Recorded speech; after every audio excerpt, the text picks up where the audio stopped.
Now I'm back on my data. So as you can see, this is the third grade classroom again, and I'm on the Just the Facts 100 and multiplication because I had to give all of my students the multiplication. So you can see still 2 students did not take it, unless there's 2 students that are not in that class. But I also see that 2 students decided to take it again, which it came out to a post-test. But again, we're not going to pay attention to that right now because there's still one of them's fluent. We're going to look at that, but we still have one in the red. So let's pay attention to the pre-test and what do we do now? So we know where the data is. We looked at the students here. I highlighted multiplication, so we're looking at the multiplication. If we want to see that in order, we can press pretest and it'll put it in order from lower to higher. And if we see over here, if I decide to go to Vito, and if I want to see what Vito actually did, if there's any kind of pattern, I can actually see his grid and what he did with the multiplication. So the orange means that he did not do it or he did not get to it.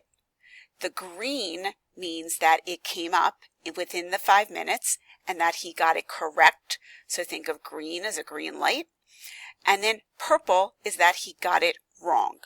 So as you can see, he didn't get many wrong, but he did not get to a lot of the multiplication, which means that the fluency wasn't there. So it took him an awful long time to get done the green problems.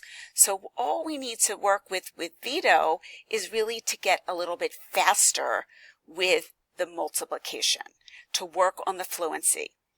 And what do we do for fluency? The only thing that we can do right now is practice. Practice and practice and practice. And what I'm going to be showing you in our next video is where do we go for the practice. So again, if we want to find the grids for each of the students, we are going to highlight what we want to do. So if you wanted to go to the addition, then you look down where the student is, you go to the student. You can see over here all the greens for addition that he got.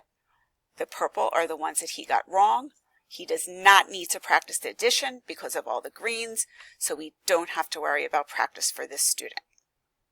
Stay tuned, and now we're going to look at some of the skill sets where we can do that deep practice.